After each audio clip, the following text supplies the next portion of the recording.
he not only jump started my car in the parking lot, but he also like gave me his kidney or something. I don't know. It's like they're giving kidneys away at O'Reilly's.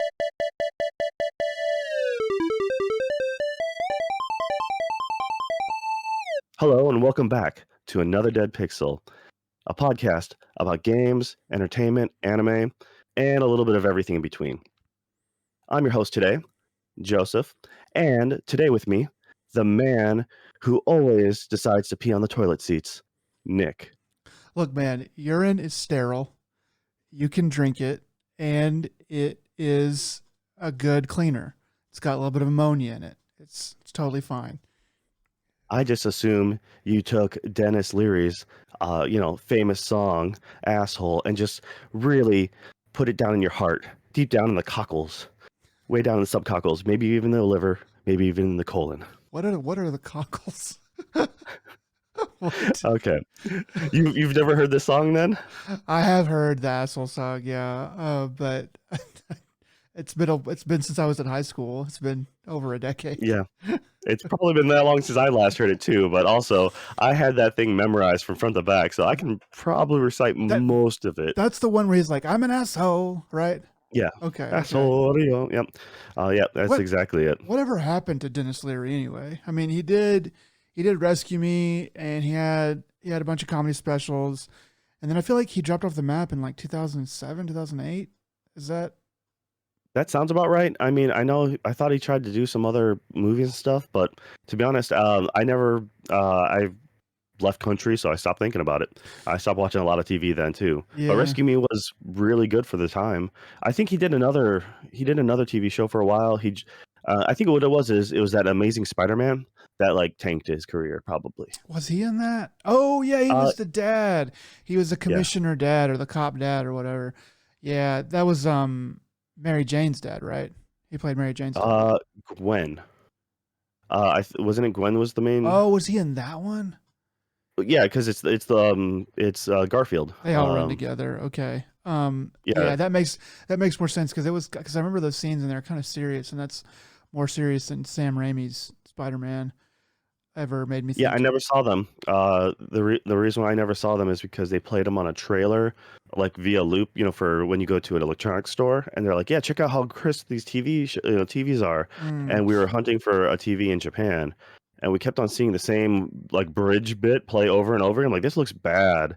This looks really bad." And it's like, and we've went there quite a few times because we're really trying to price TVs, and it was really hard to do in a different country, especially when trying to negotiate prices. And we're like, yeah, nope, we're never watching this one, and we just tapped out. Was that in Korea? So I know you said Japan. Oh no, that was Japan. Yeah, you guys negotiated prices in Japan? Oh yeah, totally. You do that anywhere. You do that in America, man. You can either negotiate price or you can get some free stuff usually. Yeah, you never went to a Best Buy and got a price down or like got an extra service or something like that. Warranty / free calibration on your TV or something. I've gotten them to give me an Amazon price at one point, and they checked that, and they were kind of dubious about it. But no, I've never gone and tried to negotiate them down, haggle them. I mean, in China that was expected, but like in Japan, dude, any place for furniture for your house, you can haggle in the U.S.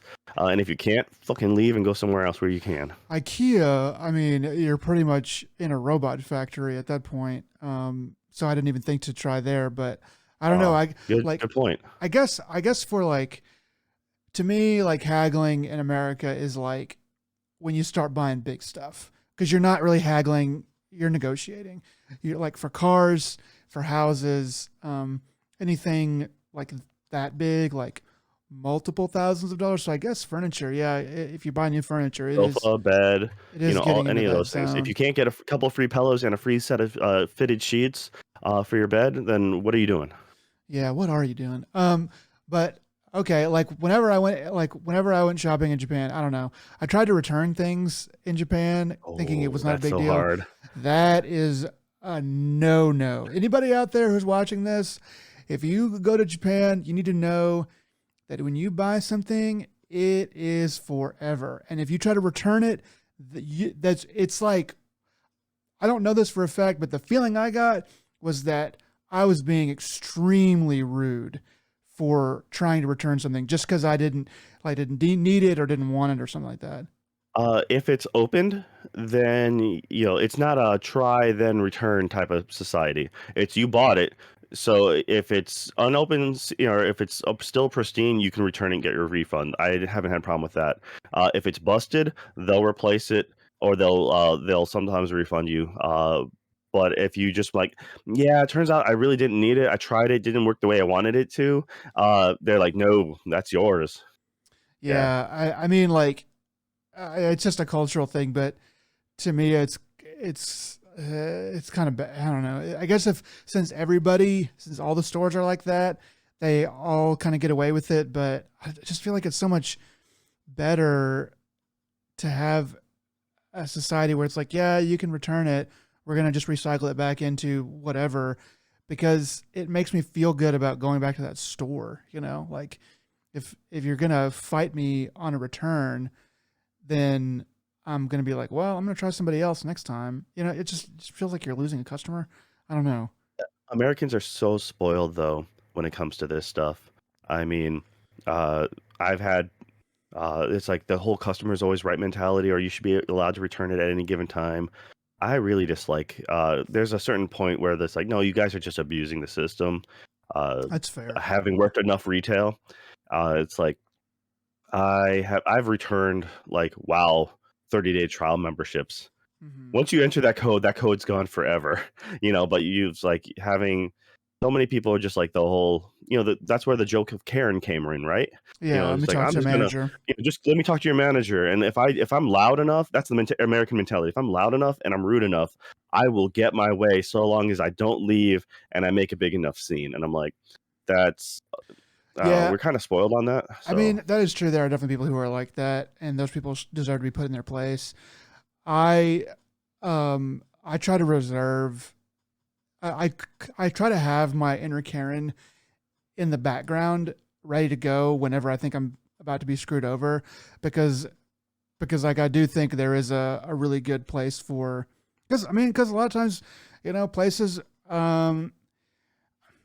I don't know, like I go into a lot of places now, and I guess it's just old man Nick, but I go into a lot of places now, and I just feel like nobody is polite, nobody wants my money, nobody is trying, just no one's trying, and if as long as they're trying to make things right and make me happy as a customer, I'm not going to be crazy. But I do think there is a place for like your inner Karen to come out whenever you're not getting good service, to like just like lay into them and be like, I'm getting the phone out and I'm going to Twitter. Like, yeah, see, that's the thing though, because people are too, that is their default by nature. There's too many people of that. I mean, now granted, it's only a subset of people, but they are the vocal majority. And minority, they're that not the majority. no, no, the people who are vocal, they are the ones, you Oh, never of the hear about, vocal you ones, yeah, rarely hear about people being vocal and it being a good thing, rarely. It's always yeah, it's the bad, right? It's the 5% of bad experiences get like 90% of the airtime. Because the people who had a good experience, like, dude, it was all right.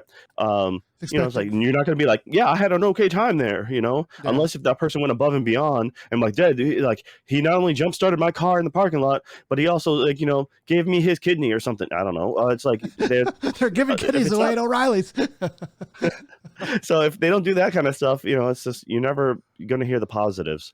But once again, working in customer service, I've done I've done both retail. I've been on claims. I've been on the person on the other end of the phone Yeah, where your house is burning down, and I'm having to ask you, what kind of shingles do you have on your house? Because that's part of my checklist. yeah. And you're like, it's just like, what the hell does shingles have to do with my house that's on fire? Like, There's different those costs and different dangers. yeah, Yeah, and like it's like, or there's water coming out like of my electrical sockets, and it's like, It's not so good. I need you to take my claim. I'm like, well, first thing, you need to turn off the circuit breaker, and second, you need to call a plumber because I can't do anything for you right now. Yeah, So deal with that and then call me. turn off your water, yeah, and then stop further damage. How about that? Yeah, I But mean, no, it's I worked at Panera Bread when I was like in college, and um, I we didn't have it too much, but we did have a few people who they couldn't be pleased. Like that was like Panera's thing was they were like, just make them happy, just give them stuff from the bill. Like if something went wrong with their order or whatever, and they're mad, just say, hey. Sorry about your order. We're gonna make you another one right now. And then, do you want anything from the bakery? And then give them like one or two things or whatever, like from the bakery. And that usually made some people happy. But there was this one lady, and she just like I don't know. It was kind of weird. She found something in her food, which is like I don't know. Like we don't know how that got there. I don't know, man. But the manager was talking to her, and she was just like, just wasn't anything that he could do to make her happy. And I was like, well, like bad things happen. We're trying to do our best. And she was cool about it, I guess. But I don't know. I just feel like there's a lot of room for people to just be better. It's like, yes. yeah, I'm trying to do a job. You're trying to have a meal. We're trying to buy a thing. And as long as like we're just trying to help each other do that together, then it tends to work out a lot better. And whenever one person starts going, no, me first, or this and that, then it's like, then it goes downhill from there. Well, for those of you who don't know about Reddit's subreddit called Malicious Compliance, I recommend taking a gander at it, because one of my things that I did that fall right under that category was the WoW 30-day card. Right when we open, this mom comes in, just ready, anger and raging right away. She's like, I'm gonna return this, da da da. I'm like, it says right here it's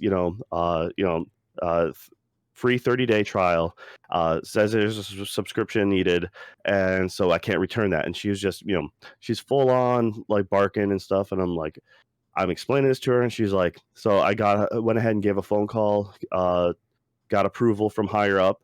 I'm like, okay, I can go ahead and this is like we just opened. I'm like, I can cut you a check, but we only have like, because we only had like something like $150 in cash on hand. Yeah.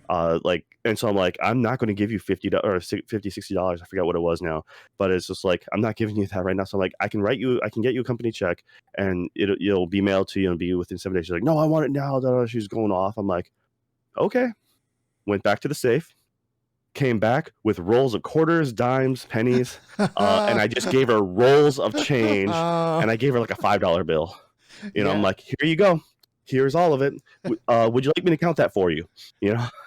There was one of Yeah. those. That's pretty good. I mean, that's fantastic. That reminds me of a video I saw where a guy went and paid for a parking ticket or a traffic ticket that he apparently did not think he should have gotten. He paid for it in like pennies, and he just dumped these two giant things of pennies out on the cashier's desk. And I mean, like, if he's in the like, I don't know how I feel about that, because I'm like, well, you're paying it, and it doesn't. I mean, they can't dictate how you pay for it as long as it's legal tender, and so I'm kind of like, but they're making that poor person suffer. That person who's taking that, who's at the other end, they did not write that that's ticket. true. That They is are true. just a poor person who just got dealing with your bull. Yeah, Like, that's how it is. I know, but it's also like, but I mean, like if you really feel like that is an injustice, then I mean, like, you can't really pay the guy back that wrote you the ticket, but you can take a video of you, like, I mean, yeah, and it sucks. You're paying it forward, which sucks, but it's also like, I'm not going to be quiet about this. I'm sorry that you have to deal with this now, but you should look into the ticket and see how I'm right. I don't know. Like I get both sides, but I don't know if they've made that illegal now in certain Oh, did places. they? Yeah, I don't know how they make it illegal, but they probably just say, hey, you have to pay with a card or check or whatever. But So I know yeah, well, I'll put it this way. You get further with sugar than salt. So the if I ever have a bad experience and I know I'm gonna have to call customer service, especially since I was on that end of the line for a long time, I am really sympathetic in a lot of ways. yeah, And then generally I'm like, hey, I'm sorry. I know you're not the one who like you're not the one who caused my trouble. You're just gonna have, but I'm sorry. I'm really upset, and you're just gonna have to hear me out. And just remember, I'm not angry at you personally, so please don't take it personal. But and then I just fucking go off, and I'm oh, like, and while I'm just I'm like, I'm sorry. I know I'm sorry you have to deal with this, but this is like seriously. This do you not agree with me? Like this is a bad situation, and if you can empathize or get them to empathize with you, generally you get a positive outcome. They're willing to hear you out, work with you. They're a little more responsive than it is if you're just being like, I demand this because I'm like I go into something I don't demand for like I don't know, I don't demand a full refund plus an item or something like that.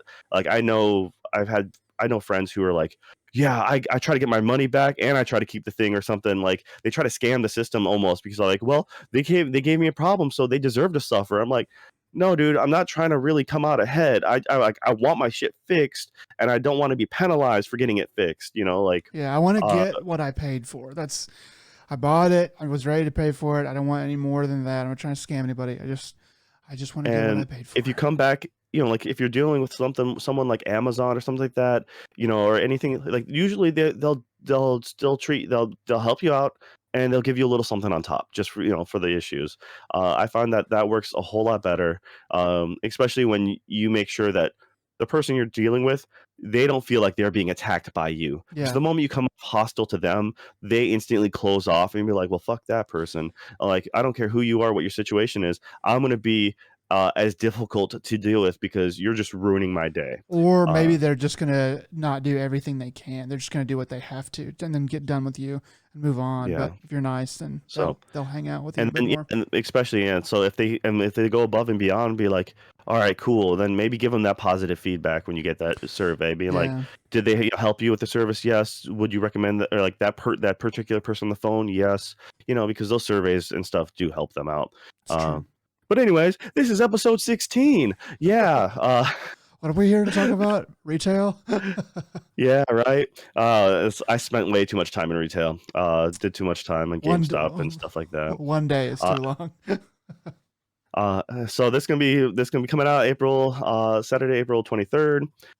So yeah, almost celebrated. Last week it was Easter. You got for those in on the other side of the world, you got your Orthodox Easter coming up here. Oh Uh, yeah, I forgot. That's coming up. yeah. So no, that's oh Ramadan's man, going on right now. I think yeah. got a A lot buddy of doing people that. celebrated some stuff midweek, but I'm like, guess what? If you're that kind of person, it doesn't matter. You don't need a specific day to celebrate. If you don't know what I'm talking about, well, good for you. Uh, so, all right, yeah, my dog's birthday. That's what it is. My dog's born on 420. No Happy joke. birthday! Yeah, Happy birthday, she turned dog. 4. Yeah, We're gonna uh, can we dox your dog? Can we say your dog's name? yeah, go for it. It's Tolly. Tolly. So we Okay. we named we named her after Tali from a Mass Effect series because yeah, she was Oh, our favorite. My wife and I were like, yeah, totally Tali. She like from game one, we're like, yeah, we like her. She's weird. She's introverted in a weird, she's sheltered. We like the like yeah. So when we got our dog, we're like, we're naming her Tali. Tolly's a good name for a dog.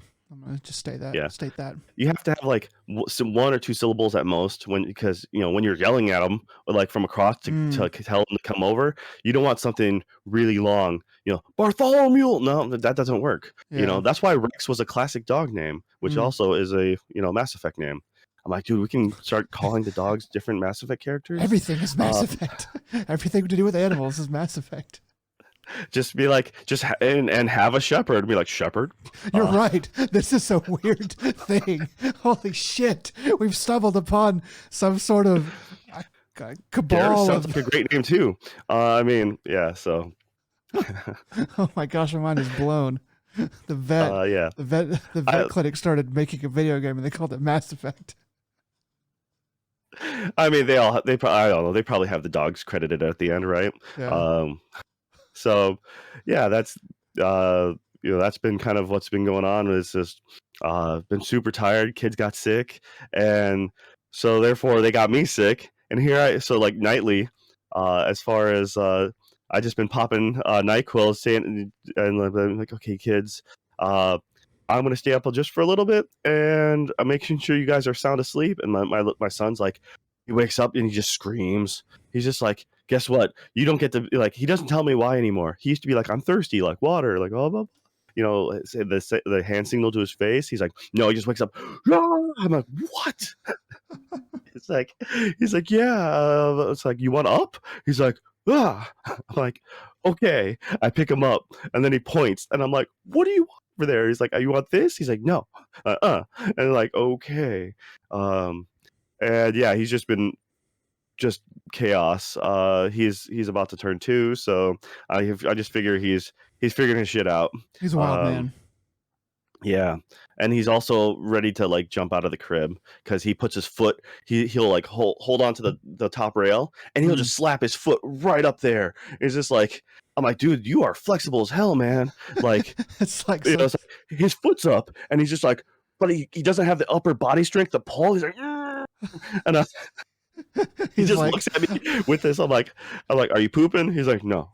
he's like he's like Batman and gosh, what's his name? Christian Bale in Batman Rising, where he's like training to get out of the pit. Yeah.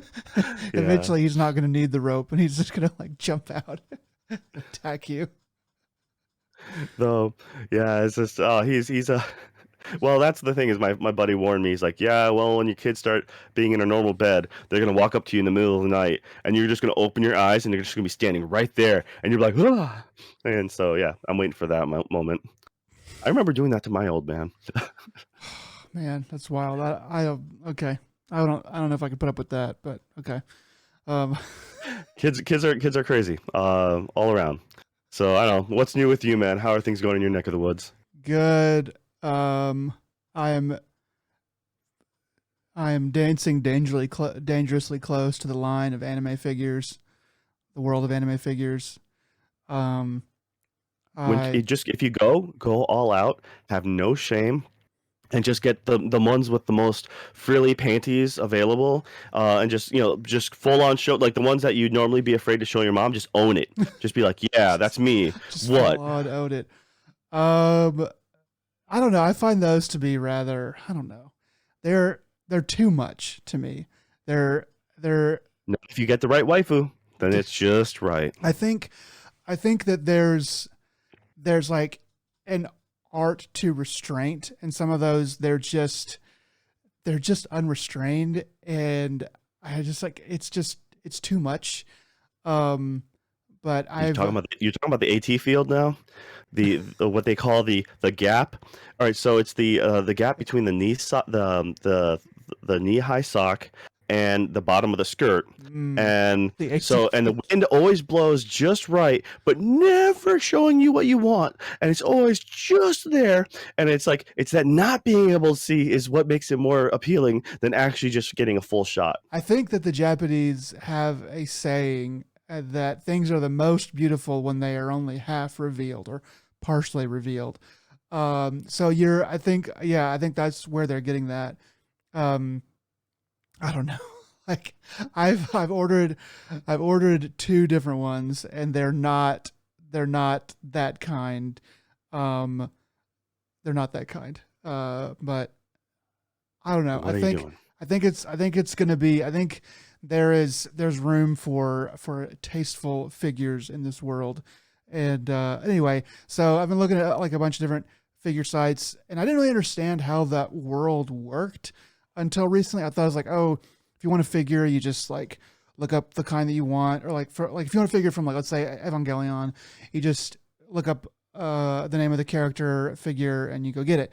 And that's kind of true for like Ava. So it's kind of a bad example because that's kind of true for Ava because they're always making ones for Ava. Like it's Yeah, but if you go crazy. with a lot of them, they're like limited run. Kotobukiya makes a lot of limited stuff. So so Yeah. like the like what I've been finding out is, you know, uh, well, like what do you want, and then are they making a new one of that? And it's like, no, you don't get to order it and then it be here in a week or 2 weeks. It's you get to order it and it's a pre-order and it's coming out in June, and then it's like 3 weeks after that that you get it because it's coming from Japan.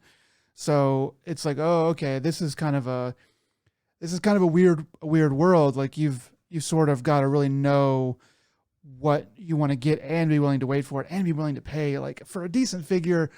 For a decent figure, I mean, it's like $100 minimum. You know, that's the range that you're going for like a really good, like a really decent or pretty good figure.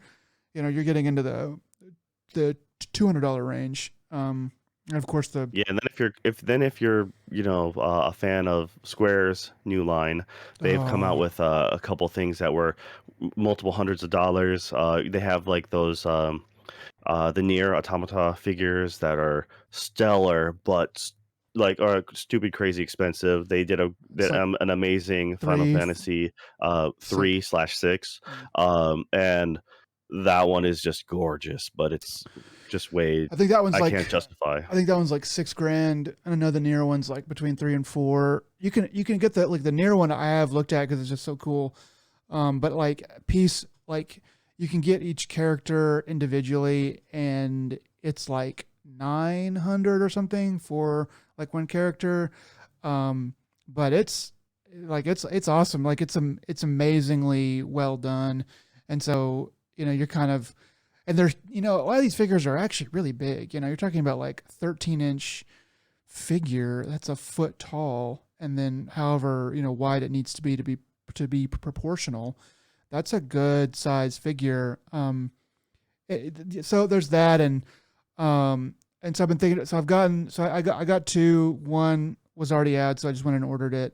It's a near figure. I'll throw that up at some point, and then the other one is the dude from the Shield Hero. That one was sort of on sale, coming out in June, and it was like 30 something bucks. And I got it for cheaper, so I was like, oh, I'll go ahead and order that. So I'm getting into that world, but also I've been talking to my dad because he's kind of a handyman and he used to be a contractor. He can build a lot of different stuff, but I've been talking to him about building a shelf. And I was thinking, well, I'll just make like a bookshelf or something. But when I started kind of getting into figures, I was like, I want to display these really nicely. So I'm talking to him about building a shelf that, and then putting lights in it, hidden Kia back. has something like that everyone seems to buy. I honestly have like bought one thing from IKEA my entire life. I rarely ever go to IKEA, so that's So I always forget it exists. But a lot of the guys talk about that for their amiibos and some of the other things like that. But IKEA apparently does a lot of good stuff like that. are you talking about like the all glass shelf kind of thing? I believe it's the glass cabinet. Yeah. I've looked at that, and like I don't like that. Like I couldn't figure out what it is I really don't like about it. I've seen so many pictures of people. So I've been reading about this too on Reddit, and somebody kind of hit the nail on the head for sort of how I felt about it without even realizing it. Somebody was like, it doesn't matter how cool your figures are. At some point, when you put a certain number of them on a shelf, it all starts to look like some old lady's weird doll collection. And I was like, that's it. And he was like, his thing was like, I have like a bunch of figures, but I only have so many on the shelf, like only like a couple on the shelf, because like I want to enjoy them. And then whenever want to rotate those out, I put them back in a box and get an old one out from a box and put that back and put that one out. And he's like, it's like I'm like rediscovering it and kind of like re-experiencing it. And I was like, I think that's the route that I want to go, is getting figures, putting them on the shelf, having them up for a few months, and then putting them away, storage, selling them. I don't know, but like rotating them through, because like I see like these people with like $10,000 figure collections, and I'm like, it looks bad. It just looks bad. I'm sorry. And like it's lining your walls. It just looks gross. And I can't tell what any of it is. You can't enjoy any of that. It's just, It's when you have like, you see people with the pristine action figure collections all boxed, like side by side, and it literally looks like you go to one of those resale shops, the collector shops where they sell old video games and figurines, and all you just see is they're all packed there, but like in a jumbled mess. yeah, I agree. I do the same thing with posters though. I'll have posters and frames, and then I like to cycle through the posters, and then you just have them easily stored, in the closet, and then you kind of flip through them like you would back in the day when you go to Walmart or like a flipping Sam Goodies or something like that when they had all those posters that before you bought them, and you just like cycle through 'em, like, okay, cool, I like this one, I'll put this one out, or if you have one that's seasonal or something, like, yeah, I feel like this is better for this time, and you just hang them up and you enjoy them. Yeah, for sure. yeah. So I kind of was looking at like, I was like, well, like, what do I like who displays stuff like really well? Oh, museums. And I was like, okay, so what do they do? And I kind of looked up like some theories on like on displays and stuff like that. I was like, oh, okay, and it has a lot to do with like the way it's lighted, the way it's lit. It's a certain degree angle and stuff like that. So anyway, I've been working on designing a shelf with my dad. I think it's going to be 3 feet wide and about 16 inches deep, and then at the bottom, and then go up and stuff. Anyway, it's kind of a whole design, but we're going to hide lights in it.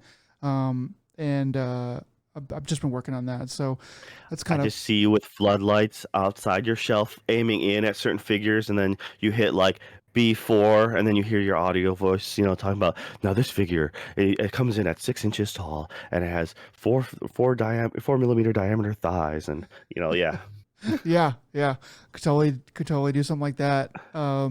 But anyway, so I've just been kind of playing with that, with those sort of things. But other than that, I don't know. I started my 410s. I started working 410s now. So I work from home on Thursdays now. So I had today off, and I've got 3-day weekends coming, like all the time now. So, but it's pretty hard to work. It's pretty hard. By Wednesday, I'm pretty tired. But it's pretty cool to have 3-day weekend. Can't complain about that. No, sounds dope, for sure. So, with all your extra time now, what have you been watching, man? Well, I've started watching. So people have been begging me to watch this show for years. I've been watching Ozark. I just finished the first season of Ozark. I think the second half of the fourth and final season is coming Oh, out. it's not done yet. Okay, I've Yeah, seen it. I've seen it advertised for a while. That has the dude from Arrested Development, right? yeah, Jason Bateman, and then the wife is somebody that you would know. She's been around for a while, but I can't think of her name. It's got a couple other bit part actors in it as well. And people have been asking me have been saying, "Hey, you got to watch the show. You got to watch the show." And I didn't want to get into something that was like that. Like I knew it'd be good. Everyone tells me, if you like Breaking Bad or if you like this or like that, it's gonna be good. You'll really like it. And I was like, yeah. Do you ever have this where you don't want to get into something because you're really gonna like it?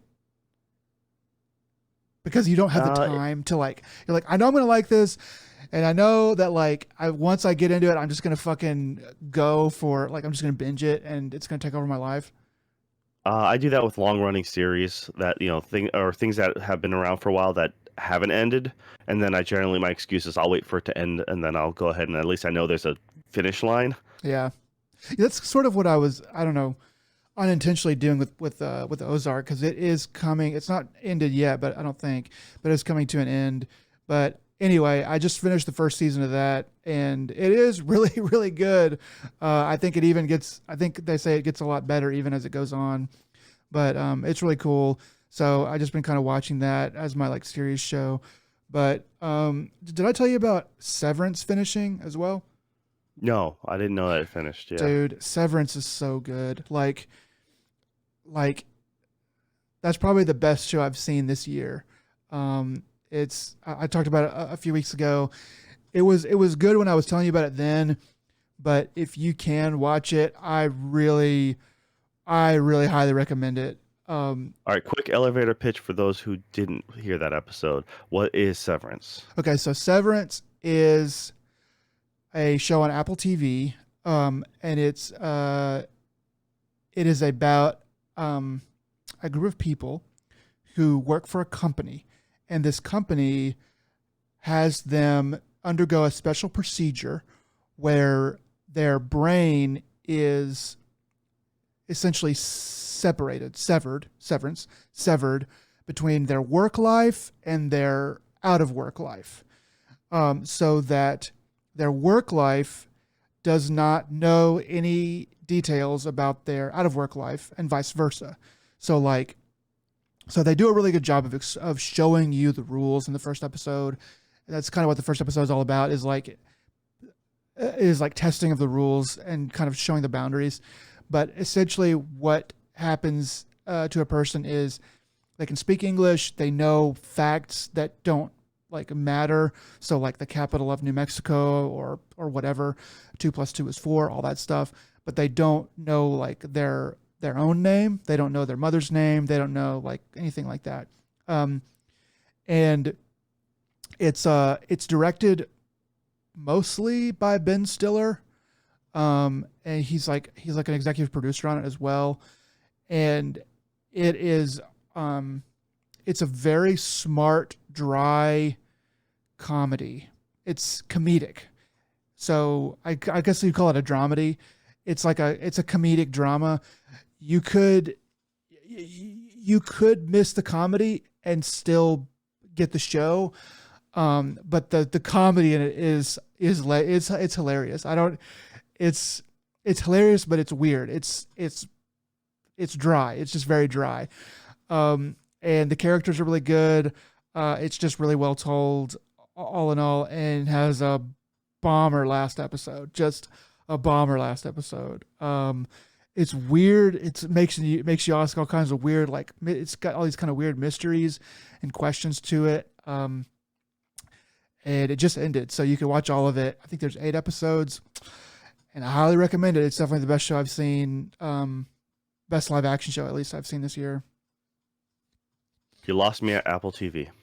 But dude, just you can borrow mine. You can borrow mine, or you can find other means that we all use to watch shows for places that we don't have. But I really do recommend it. I mean, it's really good. And but I would say that if you're going to watch it, it is 100% not a show that you watch while you're doing anything else. Like this is the show that you sit down and you watch, because you're going to miss too much if you try to do your taxes while you watch it or something. Yeah, all right. So undivided attention. Yeah, I think it's worth it too. Yeah. But besides that, I also finished up My Dress Up Darling, which I believe you did as well, right? Yeah, I did. So that's in fact the only one I finished this season. I've been busy, so I'm a couple episodes behind on like Akabe's Sailor Uniform, and also my ranking hasn't finished yet. At least the dub hasn't. So yeah, there's a few of them that I haven't finished, but that's the only one I made sure to actually get around to. Yeah, it's good. Yeah, it's good. It ended nicely. I'm not gonna spoil anything, but it has a nice, quaint, ending that where it's the kind of ending where they could go on, or if the show You flopped, hope for a season 2, but if it happened to only come out with the one season, you're like, okay, cool. At least it's not like a cliffhanger or anything like that, or something like mid massive drama. So yeah, I think it will though. Like I think it will have another season. it's good enough too. So I totally would look forward to it. I think it was really popular. Like it was. I mean, everything I saw. I don't know what the ratings end up being or how much it. There's all kinds of variables, but if I had to put money on it, I would say there's going to be another season. Yeah, fans versus studios, though, you're right, because just because it makes the most sense doesn't mean the studios will necessarily, but I'm hopeful. Yeah, and then right now there's a lot of new anime coming out.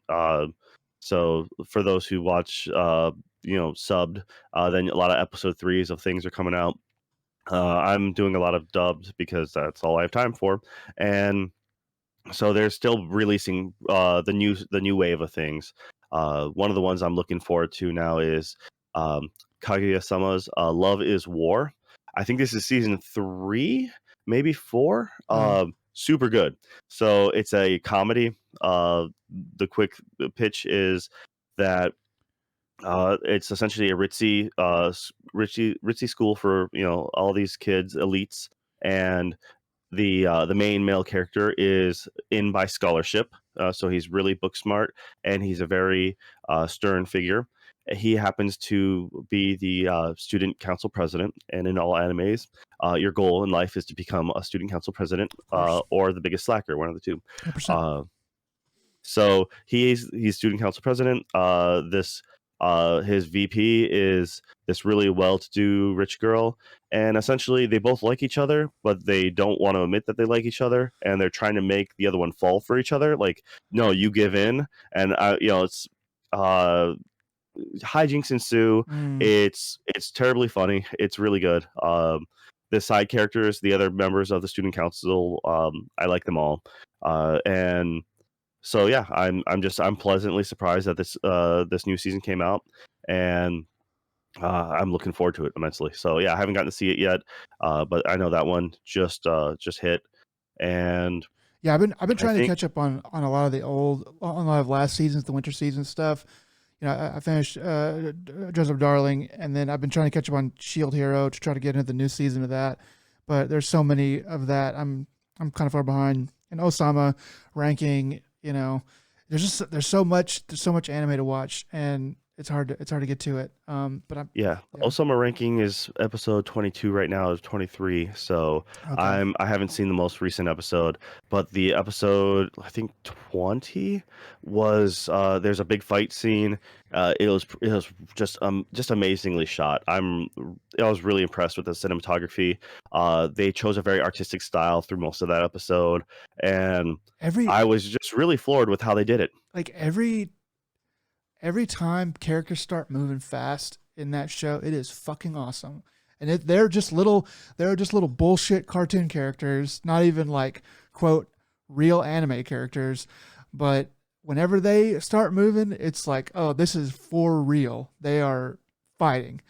I love that show, man. I'm on episode 11 now. Um, there's been a few more, scuffles and stuff like that, and it's always badass. Yeah, the one of the other ones currently I'm excited about is I forget. I thought the manga was a different title, but it's the English title is something like trapped in a world or trapped in a dating sim, the Yeah. world of otome games, Okay. as a tough mob, and so he's literally reincarnated into an otome game. An otome game is a dating sim where it's targeted towards women. So it's always the main character is a female, and somehow is always surrounded by a bunch of dudes who are Ripped abs. high class, ripped. They're Rich. men. They're the pretty boys. So Beautiful.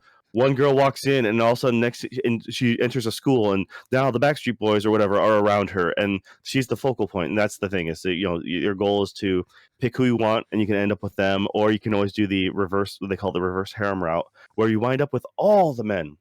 They do the same thing with the dating sims. So yeah, um, yeah. So he winds up as a side character in this game. So like just a nobody kind of thing, but because he was forced to play the game, he remembered all these things, and so he kind of cheats the system to try to make a way. He's not trying to be really. He doesn't want to be the hero. He just wants to survive and live his normal life. He's like, I just want to take it easy. I don't want extra crap. But then, of course, things ensue, and uh, he climbs up the ladder essentially, and even though he doesn't want to. And the manga, I've been following the manga for years. I really like it. It has a couple great. He does a couple great faces that like are super meme worthy. Uh, it's just this smug smirk of his, and he's an asshole essentially. He is a snarky person who doesn't care, and I hope they portray it correctly. because unfortunately a few other animes have recently come out, one last season, one this season, that they've changed the way the main characters are portrayed. And I'm like, cool, I've been reading the manga for a long time, and now the anime has kind of ruined that character for me. Fuck me. So So what is this manga called again? this one is like trapped in a dating sim. Oh Uh, yeah. yeah. So World of Otome games Okay, okay. is Trapped in a tough dating for sim. mobs. I've seen. Uh, yeah. Wait, is that what? Is that three or like? Is that is that two or three? I don't understand. No, it's colon. The world of Toby games is tough for mobs. For So mobs. So it's trapped in a dating sim. Colon. colon. The world of dating sims is tough for mobs. Yeah. What's a mob? A mob is a side character, a plebeian. Oh, Um, a yeah. pleb. So Okay. yeah. So it's trapped in a Otome game. So it's like because he's not one of the main characters. Yeah. He's just student number two in the background. Essentially, is Yeah, what he he's is. an NPC Um, essentially. Yeah, that's exactly what he is, and so that's a common thing. Like when they have a lot of these reincarnated ones, where like or isekai when you're teleported to another world. It's like Mm, now I'm in the MMO game that I was playing, and I happen to die while playing this MMO. And now I'm sucked into it for some reason. Um, yeah, it's very it's a trope, but that's because of that. This does it in a way that because this character, he I like his attitude, and therefore it makes it interesting for me. It's one of the few manga that when I do see posted like an update, yeah. I'll try to do my best to read that one as soon as possible because I have pages of tabs open on my tablet for ones that I don't, I'm reading, but I don't get up to it right away. And so I'll wait a couple months and let them stockpile a few chapters, and then I'll just read those in a row. But this one, I'll read a chap every time it comes out. I'll read the next chapter because I'm curious what happens. It's like I said, nothing exceptional, but I find it entertaining. It makes me laugh, and yeah, I have a good one. So I'm really hopeful. I've only seen episode one. Seems okay. But once again, we'll see. Yeah. We'll see. That's it really for me. For a lot of the anime. I just having been sick this last week, I haven't had a lot of time to do a lot of anything. Yeah, there's some good anime coming out, but and I'm gonna have to jump onto at least one of those new springtime shows just to stay up to date. But man, there's so much good anime that came out last season too. It's hard to keep up with it, but yeah, that's cool, man. Yep. Like I said, they'll still be releasing some new dubbed, so I'll see if there's anything else more interesting. And there's a few of them that I'm curious about. So yeah. But because of me being sick, I've essentially been taking NyQuil, and then I've kind of been keeping my ear out for the kids while they try to sleep, while my wife, has some time for herself, and so then I only get, I don't have a lot of time to play any games. So what I have been playing is every night for maybe 30 minutes, 40 minutes, I've been playing Vampire Survivors, and this last week, I finally beat it. So the game is currently at patch 0.50 or 0.5.0, and so it's still early access. But I've gotten all currently 82 achievements. Yeah, you So texted me 82 out the of other night 82. when you hit 82 achievements. I'm like, motherfucker, that is a lot of achievements. You've been playing. I got all the weapons for it. The only thing I didn't do, which real completionists would probably nag at, is I did not buy all the upgrades, because you can buy upgrades in that game for building your character up. And as you start to buy some of your upgrades, the other upgrades go up slightly in price, and but it lets you at least reset. You can reset your the perks you buy, and then you can, if you want to buy the more expensive ones while they're still cheap, and then you can do that. But I just currently don't have enough money to buy everything, even if I map it out correctly. Right. Okay. But I'm still playing it, and they still up. There's obviously they're going to be doing updates for it. But yeah, it was the perfect game to play half asleep and groggy out of my mind, and just literally with one ear open, listening for the children, be like, all right, if they cry or anything like that, I got to go cover them. Um, yeah, that was it was the best way to do that. That's cool, man. I still haven't downloaded it. I've been playing some other stuff, but I do want because of how much you've played it now, kind of like Tunic, which I haven't had a chance to play either, but kind of like Tunic, since you played it so much, I wanna get in there and play it a little bit because I have a feeling that it's gonna come up again at Game of the Year. So, I've put in like 26 hours, I think. oh really? That's So it to get? Okay, that's pretty good. That's pretty good. I wouldn't have. I would have thought that you would have put in a lot more time than that to get all those achievements.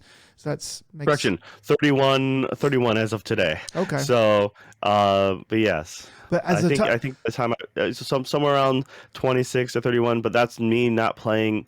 I played it incorrectly in the beginning as well. I didn't know how the upgrade system works. So I would say look for a character map where you can see what weapons synergize or which weapons have the proper upgrade path, because I didn't even know that was a thing for the longest time until I heard a different podcast talk about upgrading your weapons.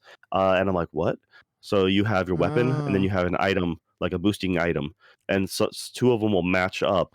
And then once you level the weapon completely, you don't have to match the secondary, but you match the weapon, you level that up.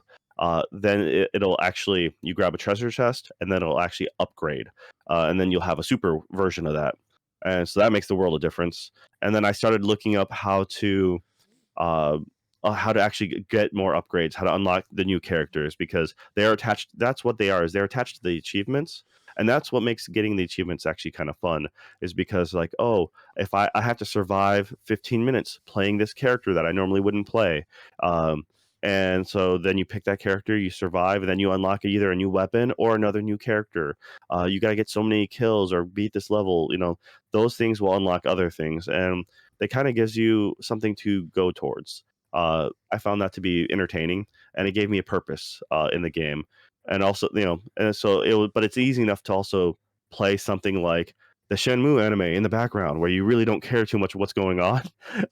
And so that's what I was doing. fuck you, I would Shenmue. have I had Vampire Survivor, a Shenmue, and one ear out listening for the kids, all while being half asleep and sick. Yes, That is super dad right there.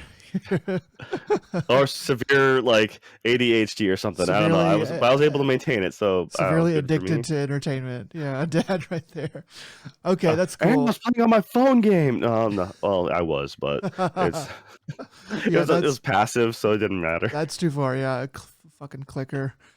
Cats and soup. I still play that sometimes. So, um, what about you? What have you been playing? um, well, I don't know. I don't know. Well, we did get to play a little bit of, It Takes Two for a little bit. We played for a night. I think it'd be better to talk about Uh, that first. Yeah, because so yeah, we played It Takes Two for about what, an hour and a half or something like that, and we yeah, bought. an hour and a half, 2 hours. Yeah, we got through like the first two bosses. We'll play again soon. I think it's good. I think it's good. I still have no idea why it won so many Best Game of the Year awards. Yeah, there has to be some nice big drop or something like that. No spoilers right now, but man, that book character that everyone hates, I can understand why everyone hates that Oh thing. yeah, that Uh, the fucking the book of Mexican, love, yeah, the Zorro Book of Love yeah. Amore type guy. Oh man, he is pretty insufferable. I didn't hear about him Your before. relationship, yeah. Yeah, but it's good. It runs smooth. Or it's a smooth playing game for two characters, so that's cool. And it's got some interesting ideas. It's not too hard yet, which I guess a co-op game can never get too hard, or else you just kill each other. But it's good. It's weird. The story is sort of like okay. I don't know. I just keep thinking of Mrs. Doubtfire all the time with this for story for some reason, even though it has nothing to do with the cross dressing. But yeah, it's I want to get back to it. Do you know how long it's supposed to take to be? Like 10 hours, something like that? I wouldn't be surprised. I mean, I'm trying to remember how long it took the last game to beat, or the previous one, A Way Out. That was 8 hours or something like that. Okay. So I'm not really. I don't think this one would be much longer, but maybe just like I said, 10 would be safe. It was fun what we played. It was mechanically sound. Yeah. But yeah, I also can't see why it won so many awards. But hopefully they'll drop some real decent story later because right now it's just like okay, it's nothing special. But we beat the first, I would say, level. So we're Yeah. now in the new what stage biome, whatever we want to call it, atmosphere. So it'll be fun to see how they change it up because they do switch out your loadout. So yeah. Yeah. Yeah. So that was pretty fun. But I've also just today I jumped on because I knew I wanted to have something to talk about. Um, I started to play and finished a game that is on Xbox Game Pass called a Memoir Blue. It is a game from Annapurna Studios. These are the same people. They have a. I mean, I was gonna crap on them quite a bit, but I don't really need to. So a new game they have coming out that I'm really interested in is Stray, but they also have some other ones that I have heard of. I mean, 12 Minutes, Solar Ash, Unfinished Swan, Kentucky Route Zero, Outer Wilds, and of course Journey, which I think was kind of their first claim to fame, to me anyway. Um, so they made this game called a Memoir Blue, and I'll just kind of read the synopsis of what they have on their website. Um, it's an interactive poem about a superstar athlete and the all-encompassing love between mother and daughter. A unique aesthetic combining hand-drawn and 3D art brings Miriam's magical realist journey to life as she swims into the depths of her memories. A series of gameplay vignettes blends sacrifice and heartbreak with victory and pride as she reconnects with her inner child and deepens the love she shares with her mother. So, this game, I don't know, like some of Annapurna games, they feel like games that don't want to be games. Like this game, it took like a few minutes under an hour to quote beat. And like that's fine. Short games are fine. I actually even prefer them, but like it's sort of like a walking simulator, but without any walking. You're not really figuring much out. You're kind of just clicking and moving things around to progress the story. And I know that's like, well, that's what you do in all video games, but it's like, no, you're really just clicking and moving it over here. And then the story progresses. There's some like, I wouldn't even really call them puzzles, but I guess that's what they are. And that's fine. It's wordless. It's all like images and pictures. And the story is just not super clear, really. I mean, like I know what I just read, and you would get that from like watching this, but the stuff is vague. Like it's like really vague. Like the strain between the daughter and the mother's relationship is like, okay, their relationship was strained, and they do some stuff that's like, okay, yeah, that happens to a lot of people, which is fine, but it's just not very detailed. They do something interesting though, where they have, I think it's still in 3D, but it's like a 2D animation style that is overlaid onto the 3D polygons of the normal game. And the 2D animation style is there to depict the past. So like it's almost always the mom and the daughter, as kind of the daughter as an adult moves through these spaces. And it's like it's a good Game Pass game because it is so short and there's not really a lot to it. But I don't know, like I would have liked to have seen more, just like more detail or puzzles that were good and not just like it just feels like a game that doesn't want to be a game. It's like it wants to tell a story, it wants to tell a poem. Sure, that's cool, but you're a game, and you gotta. I feel like there's a better way to weave that in with some more thought. But yeah, Well, I want to just clarify something. So, Annapurna is a gaming publisher. uh, So the credited games that Nick had mentioned, they're varied, and the thing is, they're all developed by someone else. yeah, that's true. So, for example, Journey was that game company, and Annapurna. I'm just pulled up their wiki here just to see what they all actually helped publish, and some of the stuff, they have their hands in a lot of things. But you're right, they're not traditional games, you'd say, either walking simulators or just more on the debate of art versus game. And they have like what remains of Edith Finch, which was Giant Sparrow who developed that, and they also helped with Unfinished Swan, which is also a Giant Sparrow thing. And I loved both of those games. I'm actually more a fan of Unfinished Swan than Edith Finch, but they both were really solid.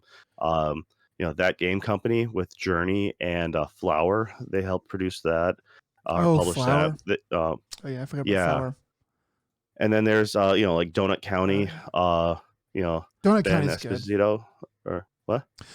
Donut County is good. I played that. I mean, it's really short, but it's cute. Yeah, Kentucky Route Zero is a Cardboard Computer. They're developers. Then that's why this, but then you got like Heart Machine, which was Solar Ash. They made that, and um, they are attached to a lot of good games. But they're the financial backers essentially. So I don't want to make it like I don't want them pulling. I know how much you didn't like 12 minutes, but that was once again, those all the games we just mentioned were all made by different groups. Yeah, They this that's is fair. I should be more fair to the developer, or to I should be more fair to Annapurna Interactive and less fair to the developer in this case. But yeah, like so the developer for Memoir Blue is Cloisters Interactive. Um, and I just felt like it could be more of a game. But what I will say about like, I mean, I do think that what I have to say about Annapurna Interactive in general, that their games don't want to be games. I think that's still a little bit true. I haven't played all these, but the ones I have played, and I do know about Gone Home, and What Remains of Edith Finch, and Kentucky Route Zero. They just, I don't know. I feel like they could be more.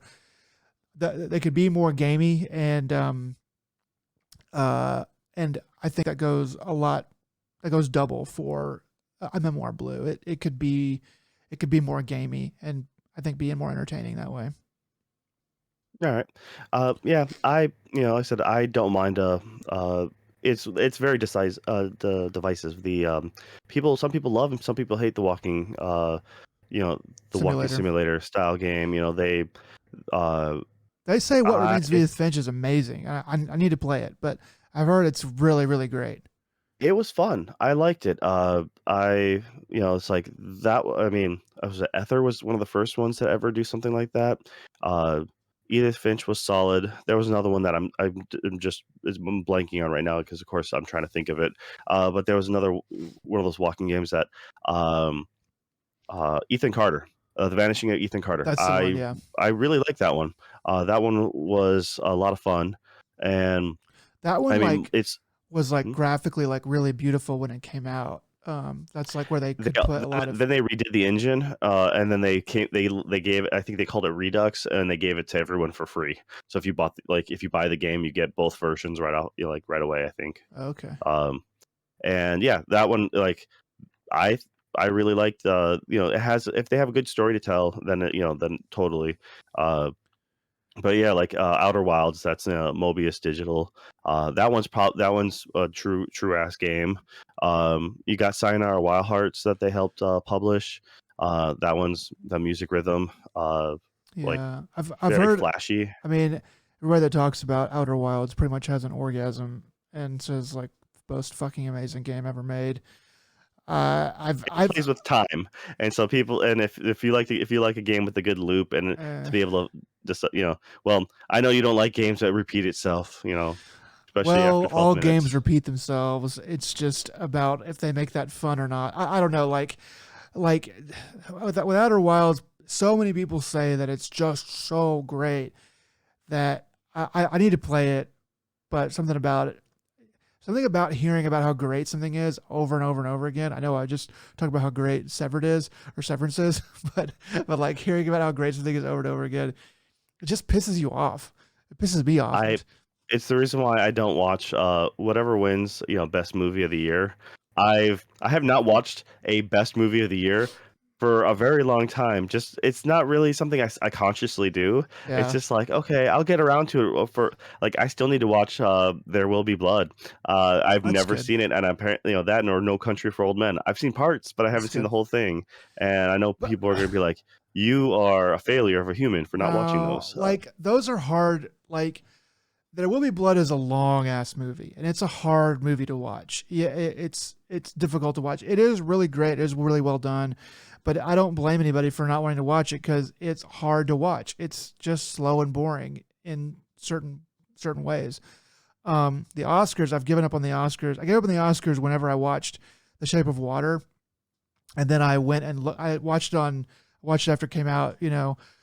On streaming or whatever, and I watched it, and then I went and looked at. I was like, "Oh, this is interesting. I'm going to go look up about it," and I saw that it won Best Picture, and I was like, "Really? Like this won Best Picture?" I was just like, it didn't even like as I was watching it, it didn't even cross my mind that that would be a possibility that it would even be nominated, but it was nominated and it won, and I was just like, no, like So what you're saying is you have bad taste, and then therefore Batman is actually a bad movie, and we shouldn't bother our times with it. Okay, Roger that. So the new you're Batman movie, you 100% heard it right. first here. According to Nick, it's a bad movie. I'm If he defeated. says it's good, it's bad. If I say it's Okay. good, it must be bad. Therefore, Batman is good. So that means Batman is actually bad. And yes, so never listen to anything I ever say ever again. Yeah, so I just watched that. I don't know, like I don't know why the hell we're talking about that movie, Shape of Water, but I don't blame people for like the Oscars are a travesty. They're I'm done talking about the Oscars. Memoir But now Blue, there's action involved in the Oscars. Okay. yeah, I like a Memoir Blue. It's probably worth an hour. It's probably worth an hour. Just if you like that kind of game where you kind of want to feel more than play, then you could go through a Memoir Blue and be like, okay, but yeah, I'm definitely not gonna replay it or anything like that. It's it, and I think it. You're not going to speed run it? I would love to see someone speedrun this game. This fucking stupid game. Like it's not even a game. You're speedrunning it. Just press fast forward. Oh man. Like, that would be funny. But I don't know, like it for what it is, like I understand what it is. And for what it is, it needs to be better. It's like reading a picture book, but like a video game, and it's not really a fully fleshed out picture book, is what I'll say. But Okay. yeah, anyway, so that's what All right. I played. Well, I did get to play with another buddy of mine. We finished. I mentioned last time we finished A Way Out, and we were trying to find something new to play. Because it was late, and uh, we just really were just milling about, checking to see what we had. And so we both figured like, hey, let's play Taiko Drum Master. I Of mentioned course, before, same buddy of mine. We played Taiko in Vegas on the TV on the Switch. So we're like, all right, well, we both have Game Pass. Let's play this one. and they have, it's multiplayer online. We're like, okay, great. You do ranked matches, and you're like, okay, cool, let's go. Well, you can't actually choose who you play. It's all random. So we're like, oh, okay. Um, let's go ahead and 3, 2, 1, enter a match. And like as we're searching for someone, and we actually, out of like 4 or 5 times, we actually matched up like 2 or 3. Okay. But granted, it was like 10 at night, so and we're in the Midwest, so And like, it's like yeah, it's an older game, right? yeah, it's So it stands to so reason that you're right in the same area, and it's probably not like 50,000 people trying to play that game right now. no, so that's but we still didn't get to match. Like we matched, like I said, 2 or 3 times out of like 5 or 6. So Okay. we're batting about 50%. But the problem was I never played a ranked match before, but I did play a lot of the actual just the normal game, and I was at a rank B and he was at a rank C. We're like, okay, and then it randomly picks Taiko randomly picks the song for you. They don't let you choose the song. Okay. And then because he was ranked C, he was automatically defaulted to easy, and I was on normal. So we are automatically not. So yeah, it was like, okay, this is garbage. So then he went ahead and started doing a couple of ranked matches to get himself leveled up. Okay. Uh, and then we realized when we were playing against each other, if one of us wins, the other one loses, and so the other one goes up in rank, and the other one starts to lose XP for rank, with the threat of dropping back down to a lower ranking. So there is, though, if you want to guarantee to play with your friend, there's a practice mode. So like, okay, let's just do practice mode. But the unfortunate part is practice mode mimics the real game or the real online ranked play by not letting you choose the song. So Okay. you then get to practice with a buddy.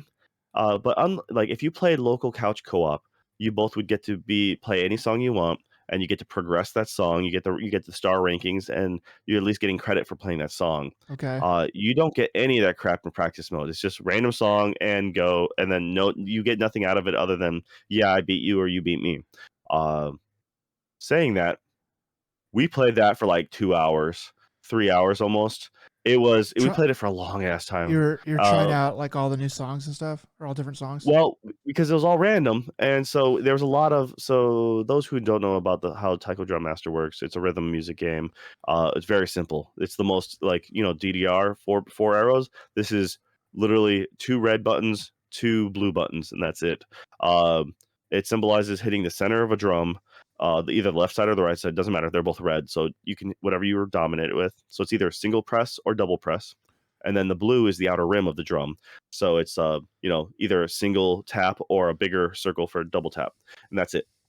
Um, the songs, the genres are essentially there's some anime themes, there's some classical songs, there's there's a bunch of Namco songs from old video games. There's Vocaloid section, and there's some pop songs. Okay. There might be another section in there that's two that I'm forgetting, but that's generally the gist of it. So by having it on random, you'll hit songs, a lot of the Namco ones that maybe you wouldn't pick naturally, or just So what we did is, about after an hour and a half or something like that, we did an extra at least half an hour, probably even an hour of okay, we need to go to bed. Let's just do one more song, One more and then we song. play that song, and they're like, all right. Let's just listen. What's the next one going to be? And then we end up playing it, and like, yeah, what's the next one going to be? And we found some songs that we generally thought was good. And we're like, oh wow. Unfortunately, because it was random, no idea what those songs were. Like, there's no list of like what you played. So I'm like, oh wow, that one actually had a pretty good beat, or oh, that was really fun. It had that little tricky part in the middle that like sped up and stuff. That was kind of crazy. What song was that? I don't know.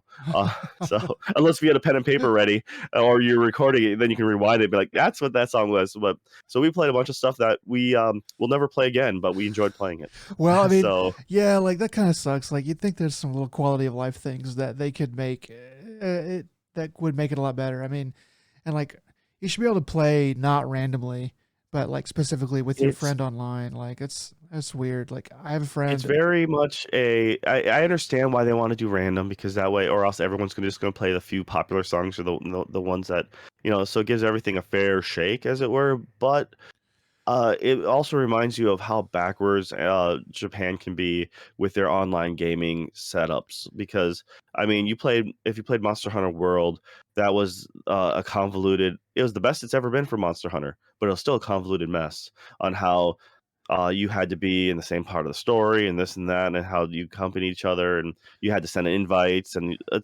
there's so much that can be done with different games for online gameplay. Yeah. Unfortunately, they need to take a page out of like Microsoft. They do a lot of their games very flawlessly when it comes to multiplayer, but Japan's just very old school, and it's something that they haven't quite worked out. And it just reminds you of that because you're like, oh yeah, surely they've worked out these kinks, right? They've done Taiko drums games for a long time, and online play's not that hard. And then you play this, and you're like, oh, you guys, you kidding me? Yeah, So I feel like every multiplayer game in Japan needs to give like their protocol to Yoko Taro, and just because he's just gonna be like, I don't give a shit. Let them play together. Do like this, and then throw it back at them, and then you'll get to do whatever you want. Like I know it's not always that easy, but I mean, to me the first thing is like, well, what do we need to do first? We need to make sure that the player can play with their friend.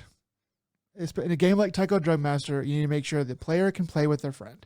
And then you need to make sure that they can play with other people. And then you need to make sure, like, in some variety. And then you need to make sure they have to play, in certain ways that are fair for the story mode or whatever. But, like, at some point, like, the first thing you have to do to me is, like, make sure that it can be played. Even if it's not fair, the first thing we have to do is make sure it's possible. And then we'll work on the fairness and stuff like that. But anyway, yeah.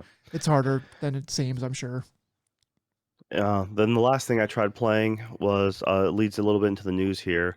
Is so Remedy announced that they're going to be remaking Max Payne 1 and 2 as a combo set, Yeah, and they're going to be I watched you try to play this. yeah. So, all right. I love Max Payne. I love the shit out of Max Payne 1 and 2. Those games ate up so much of my time.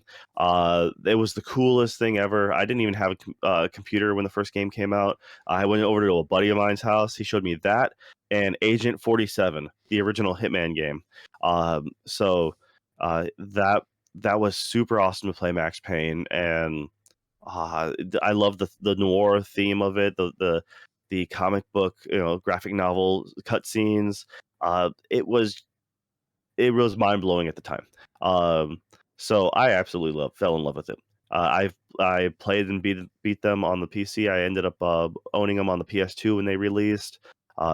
So it had been years since I played. Like we're talking uh, early 2000s, and so like 2004 might have been when I think when Max Payne, or maybe 2000, yeah, something like 2004, 2005 or something, Max Payne 2 came out. I think it was 4.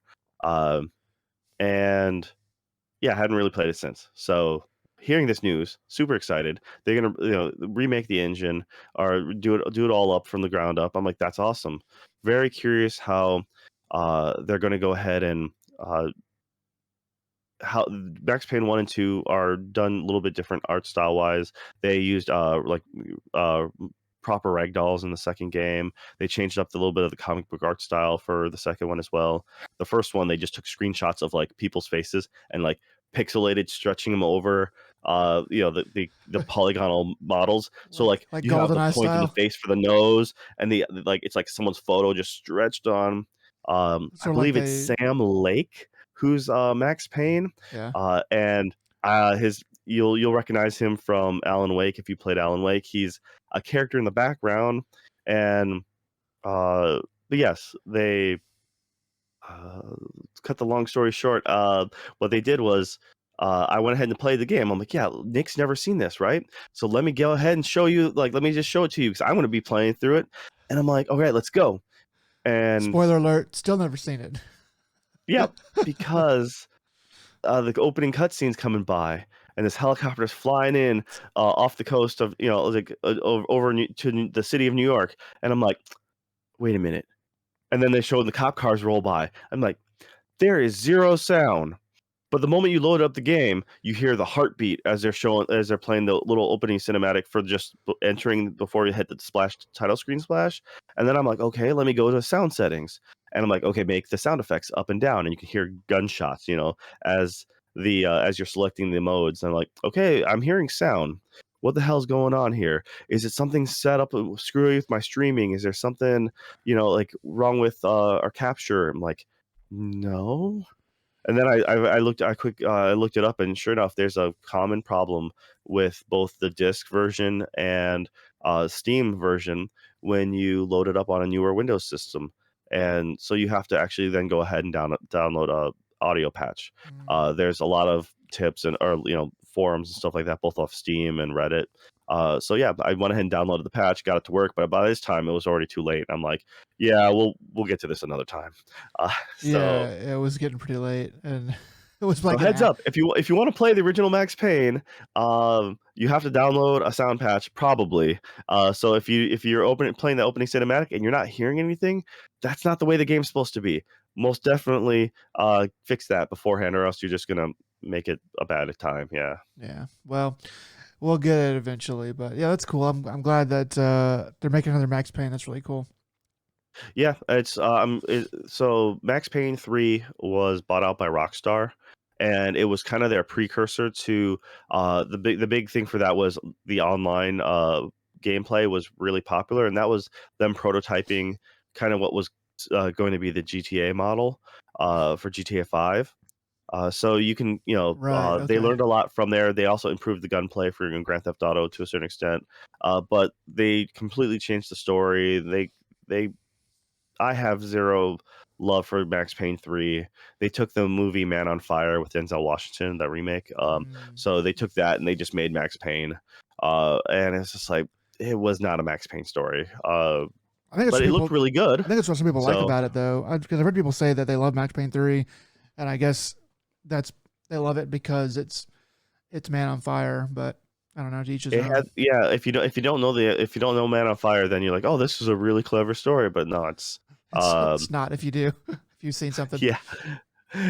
So it's yeah, so that's exactly the situation. So I'm not sure with that with any hope. The dream is for them to make this, and then also and then make a new Max Payne and kind of retcon 3, in my opinion. Just like here's the way it should have been. Um, but Yeah, I don't the know. yeah. I think it's fine to not really retcon it, but just to reboot it. It's like we're just gonna do another one. We can just restart Max Payne, their beloved games, restart it, make it modern into the 21st century or 2020s or whatever, and make something new and cool with all the new technology, but kind of keep that some of that old grime on it too.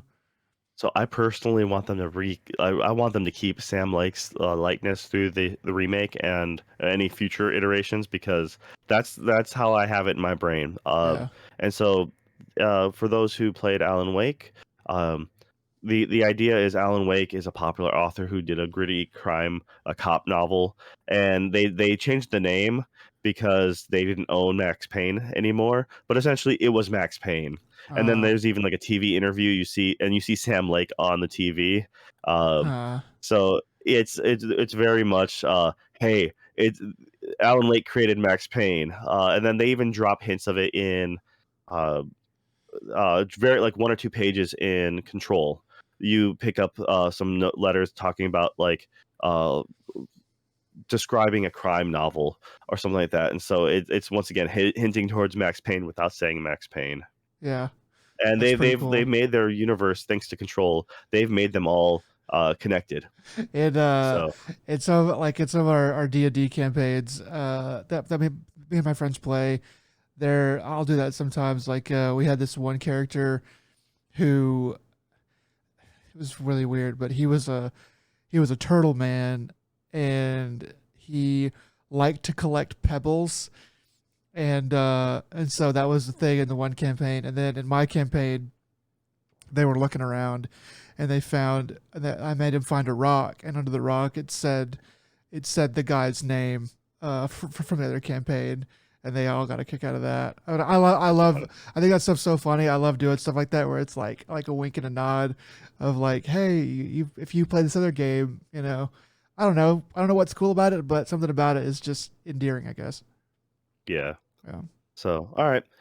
And I'll let you take away the rest of the news, but like I said, that was the most exciting thing for me was Max Payne. I'm like, yeah, that made my day. I hear you. That is definitely pretty exciting. Um, Besides that, not a whole lot of news coming along. Maybe stuff a week ago was more important than what I was looking up recently, but essentially what we got is first up, Sega is reportedly working on big budget reboots of Crazy Taxi and Jet Set Radio. So Crazy Taxi, that was a big deal back when it came out. Well, that was on the Dreamcast first, right? Yep. It was a big deal because it had the Offspring. Oh, it did, Yeah, yeah. And it was a good weird, kind of what the next generation could do kind of game. Jet Set Radio. I thought it was Jet Set Radio Future was what was on the um, Dreamcast. Future was the sequel. Okay. So that one came out on the Xbox, if I remember correctly. Oh At yeah. first, it Yeah, was the OG Xbox. It was a pack-in with at least one of their later ones. It was a racing game like Sega GT, I think, and GT yeah. Racing and Jet Set Radio Future.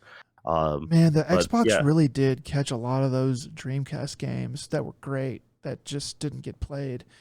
Um and I don't know, but I feel like they lost their luster whenever they went to the Xbox. It was just something about it just wasn't as magical anymore. I don't know, but I remember when Jet Set Radio came out, I like seeing commercials for that. My brain was just like, I can't handle this. It's like, what is going on?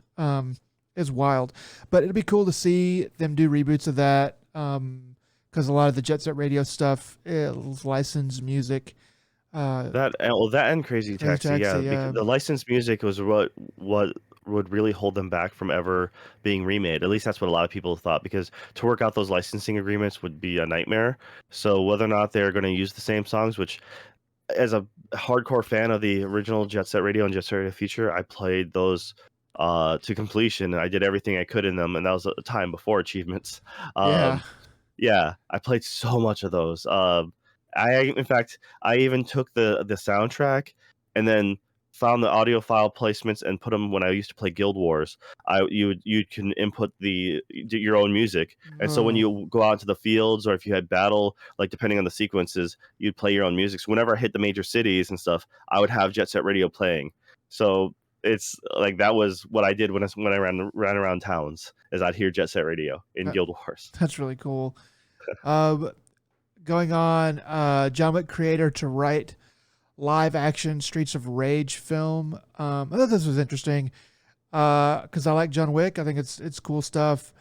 So I kind of hope that they basically write a John Wick film and put a Streets of Rage skin on it.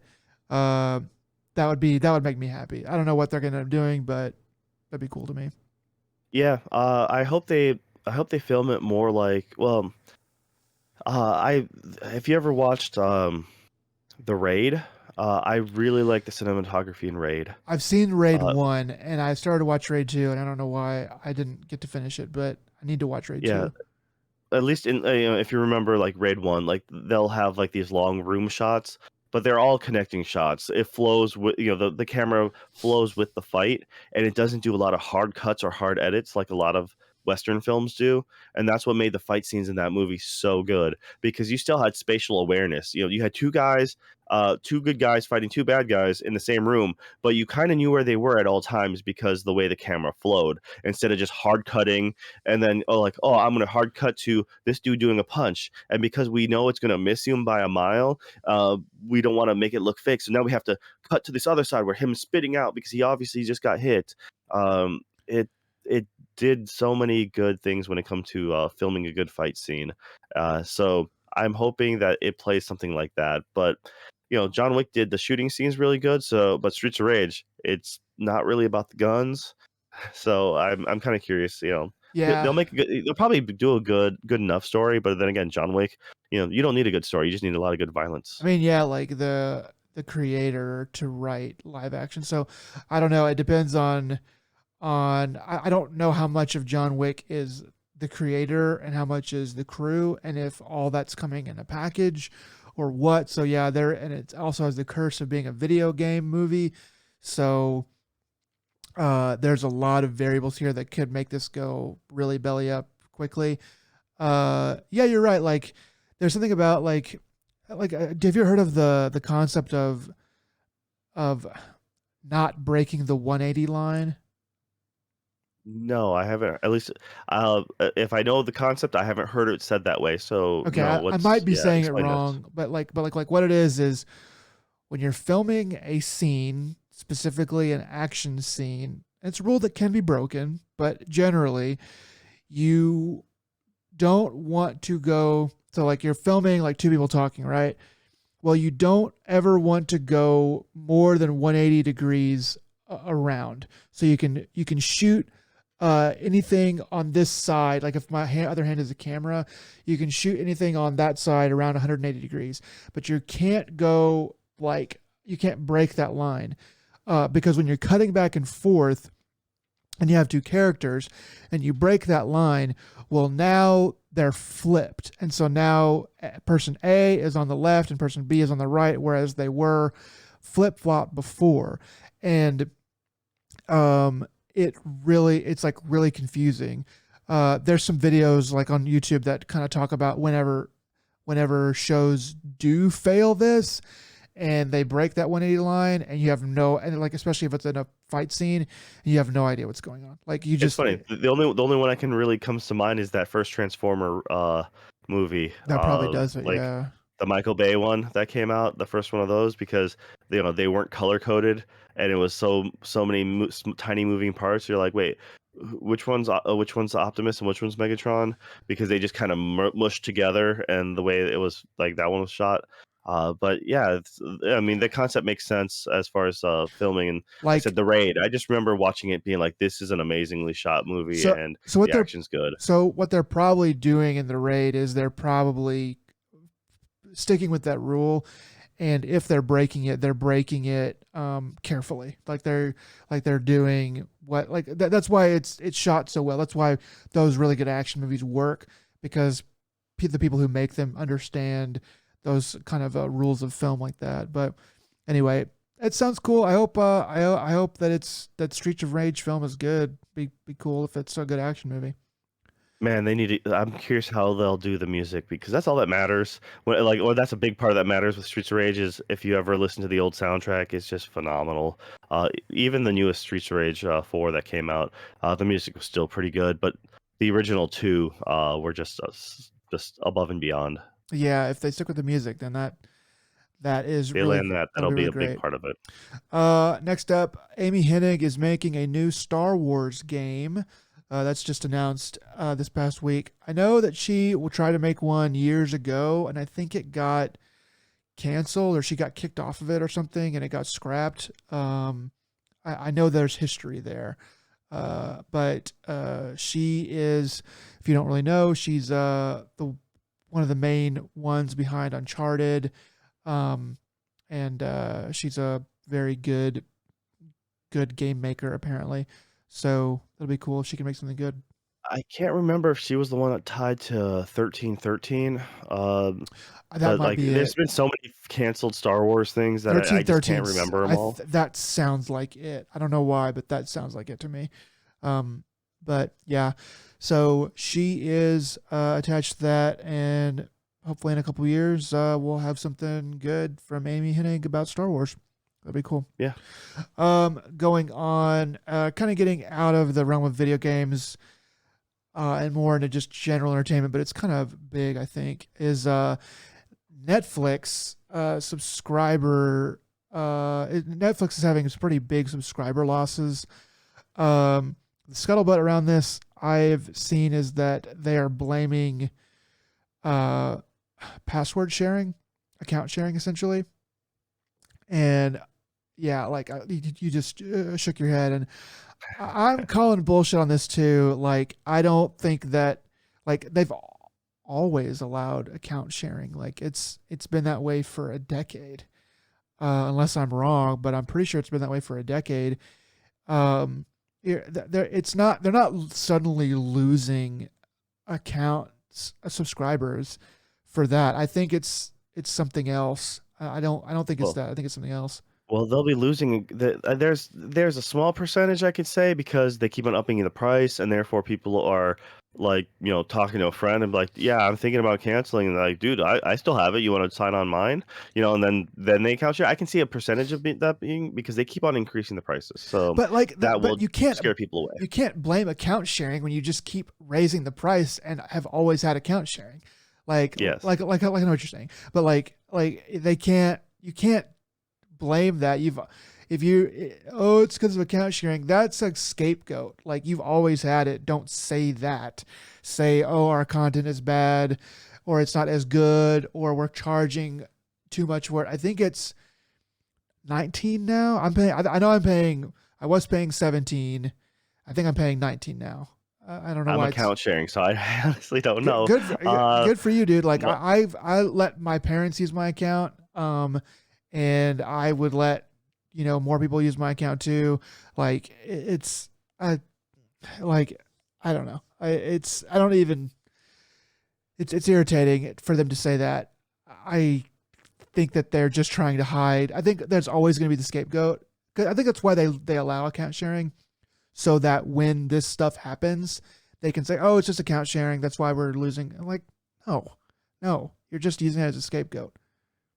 Yeah, I mean, it's essentially I had Netflix way back in the day, and I remember doing a lot of DVD burning back then. Like you get it, burn it, send it back in the mail.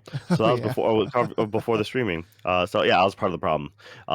Then I we abused all the were. hell out of um Best Buy. Best Buy had the greatest DVD one. They would You would get a DVD in the mail, and then instead of mailing it back, you can bring it to a Blockbuster, uh, store, and then the goal was never to be out without a DVD. So then you could get a free DVD rental, anything off the shelves, even off the wall, the new shelves. So you get your Blockbuster disc in the mail, burn that one, then you brought it to the store, got a new one off the wall, and then because they scanned in the one you got in the mail, that means they instantly registered. Okay, so your new one will be sent out. So then you're watching the new one off the wall while the other one's in the mail. So when you get that one in the mail, then you return both of those, the one that you had gotten off the wall and the one that came in the mail. So yeah, I was a pirate fiend back then. I Uh, think you initially said Best Buy, and I oh my was bad, I like, said Best Buy. My bad. and I I'm was sorry. I like, meant Blockbuster. did Sorry. Best Buy, were you buying and returning DVDs? Oh, That's sorry. brilliant. No, Blockbuster. I mean they Okay. do used, but I don't know anything about their used policy. No, that was my bad. I meant to say Blockbuster.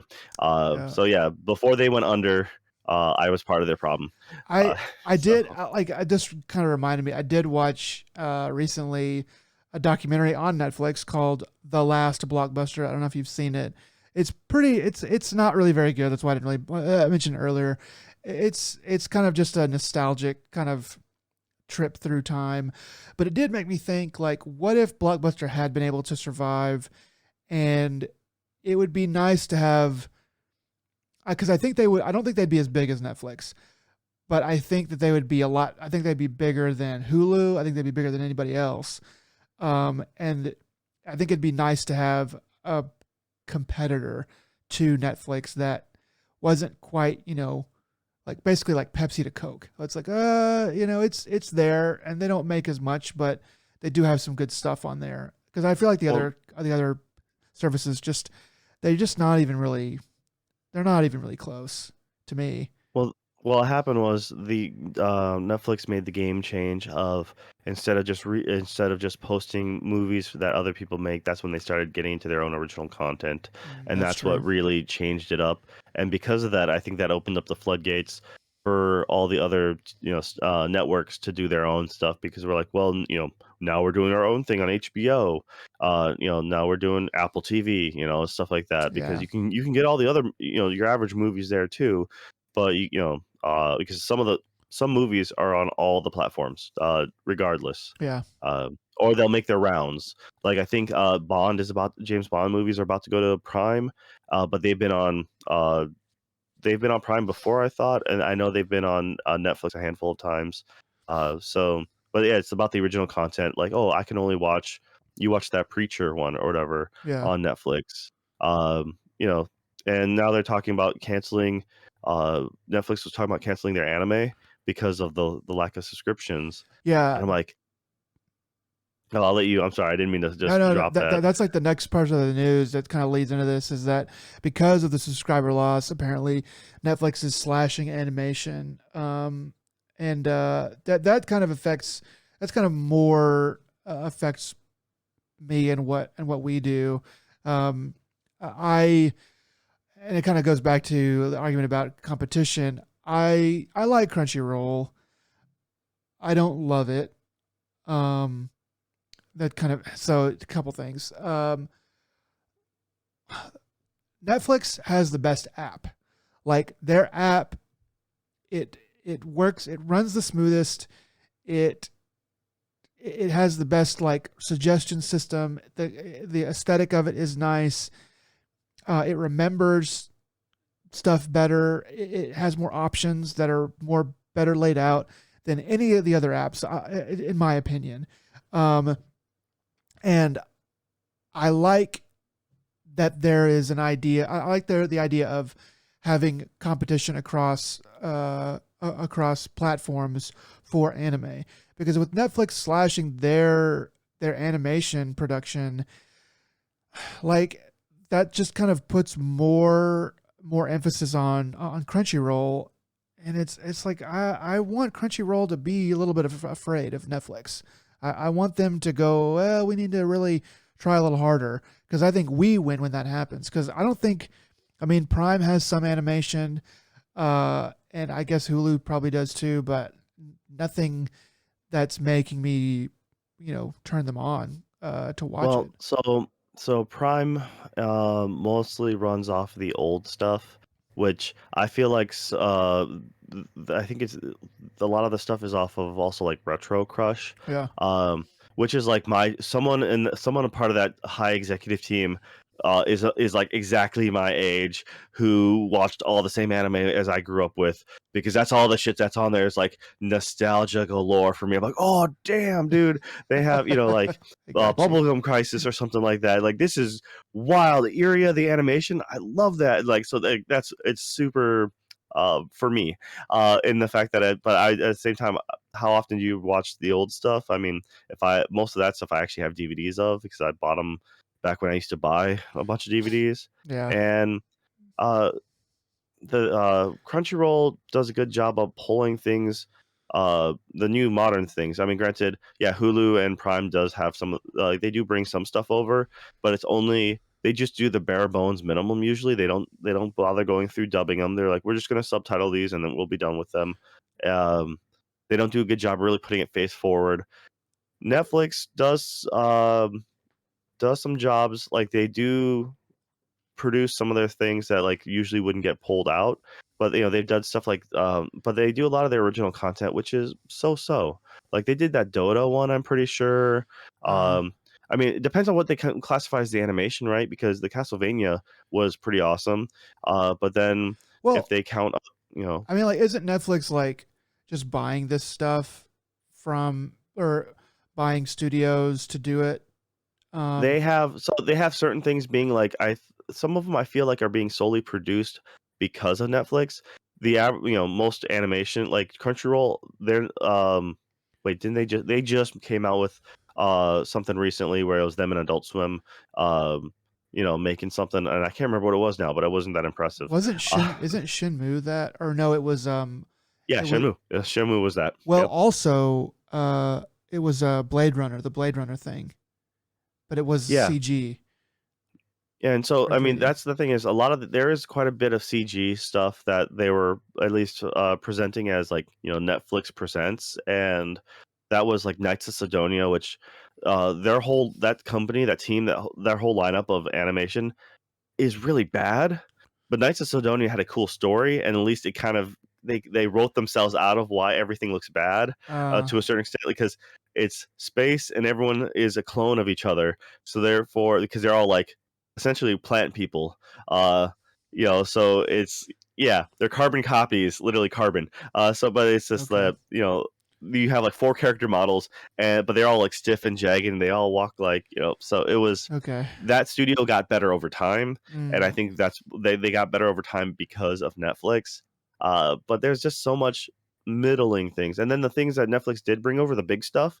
A lot of I guess hardcore or true fans were really upset about. Like I will not watch Netflix Evangelion.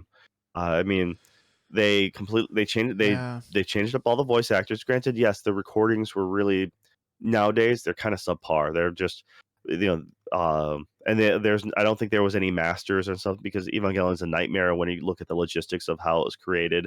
Um, because of I think there was tax fraud and stuff, and that's why it's a I've whole different thing. I've heard more about this, and there's a lot of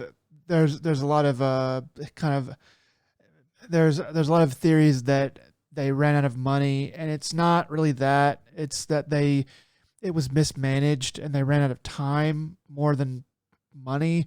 But it's complicated and convoluted. It's for the Yeah, time. and so I mean, but so I can understand wanting to do a better voice recording, but I really dislike the voices they did recast as. Well, I mean, they're fine if you never heard it before, and if this is your first time, I'm like, oh, that's fine. But because I have an original base to know what's there, and also they didn't license the music, so therefore they changed the music in a couple parts. They edited some other stuff like Shinji when he's in lockup. There's on the wall, um, "God's in His heavens, all right with the world or with Earth" or something like that, and they removed that. Uh, so they do editing for some of the stuff. Tiger and Bunny. Tiger and Bunny I really like. It's a fun concept. Anime about superheroes. That's the reality TV show. So they get sponsors. They literally have Pepsi as a sponsor, and they have SoftBank, which is a yeah, it's major huge. Yeah, communication. It's like AT&T for in Asia. it's massive. Uh, Yeah, yeah, the main character, SoftBank, right across his chest. All the characters in the Netflix one, blank. One of the dudes, his whole bit is he's not a good hero. He's not really top tier, but he's always in the background, being like, "Hey, check out my sponsorship on my back." And then his sponsor's like, "Good job being in that shot. The sponsors are really happy with you." But that completely loses all meaning when you see zero sponsors. It yeah, was yeah, that's Netflix does a lot of stuff like that. Uh, Sailor Moon Crystal, uh, that game that when Sailor Moon first came out, uh, the animation quality that was aired on TV was really poor. Apparently, it happens quite often with anime. The TV version will be messed up. It's like a rough draft, and a lot of times because they're rushing to get it out, yeah. and then they'll polish it up for the Blu-ray or DVD release. And then give you a reason to buy And the Blu-ray. That's funny. yeah. And so that's the thing is they're like, okay, well, uh, Netflix, they've got to bring it over. Awesome. They brought over the rough draft version. And you're like, why? Why would you bring the ugly one over? I mean, it Yeah. couldn't have been that much more. I mean, like the problem is that you've got people who are probably trying to do their job and probably like this stuff, almost as much or as much as people who, really love it and are super fans and stuff like that. But they are trying to do a job and they have bosses that don't give a shit. And so you are like, hey, can we, we got to get this thing. Like, I don't care. Just get the one that's there. We have to do it now. But Get the it'll be, cheap one. Yeah. but it's gonna fuck it up. Shut up. I don't care. Just get it done. They're like, okay. And so they put it out and the fans are pissed. And it's like, well, if you take in 10 more minutes and spent 10 more dollars to get the thing right, or done the research and gone like, well, we can't do it right, so we shouldn't do it at all, or we should do, I don't know. That's what I would hope they would think. But also I kind of think they might be like, we know it's going to do a bunch of damage, but we know we're still going to make money off of it. So fuck the fans. We know we can make money because they're going to watch anyway, which, unfortunately, is probably true. Yeah, it was, they got some big names, big things there, and then by editing out and doing their own changes, it's like like I said, so a lot of people don't know like Evangelion. They know of it, but they never bothered getting around to it because there was no easy way to watch it. Um, the only reason why I own it is because I worked at a GameStop and we used to sell DVDs back in the day, and someone traded in the Platinum Edition DVDs Oh box wow, set. that's cool. And so that's like the definitive, like if you want the OG, like original with all the extra cuts and stuff or whatever, as good as you could have got back then. And yeah, that's how I have it, and Yeah. that's why. So other than that, like most people are like, oh, I heard about it, and if you had to stream or you tried finding a copy online, you'd use like a Real Player or something like that, and it'd be in tiny postage stamp, and you're like, okay, I can kind of watch it. Yeah, so I don't know, Netflix is really fucked up, and I don't really care. Yeah, I I would like them to do a little bit better. I'm sad that they are having a slash animation. Um, I think it's good to have competition, but there's another there is a show coming out.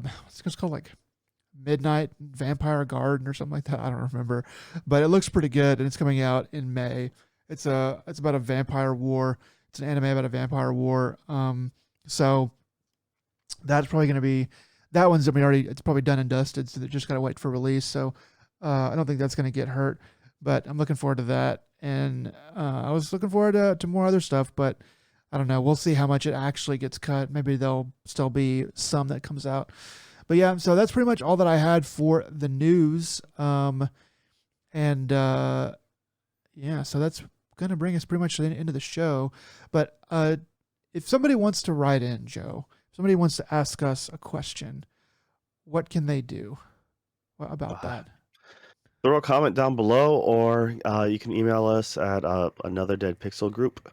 At Just gave away yeah. our business email. So I don't give a fuck. No, it's another it's dead pixel. it's a Gmail one right now. It's the temporary one until we Yeah. get the real shit set up. Another dead pixel group at gmail.com. If you're listening to this on a podcast, I don't think there's a way that you can communicate with us that way, but you can go to the click on the type in whatever, copy over the YouTube link that I'm going to throw in the description. Go to YouTube and leave a comment and just say, hey, I want this to be like an email that we'll address on another show. So if you feel like doing that, feel free. We will answer your comments and questions as they come up. But otherwise, I think that's pretty much all we got, right? Yeah, that's pretty much it. I mean, thanks for sticking with us to the end of this episode, episode 16. I mean, we really appreciate it, and we are glad you're sticking around for the ride. So, hey, Nick, take us away with your new catchphrase. Fuck you, Joe. How about that? Well, that's an old one, but okay, we'll take it. That's not old. Yeah, it's pretty old. Yeah, you're right. All right. See you next time. Take it easy, guys.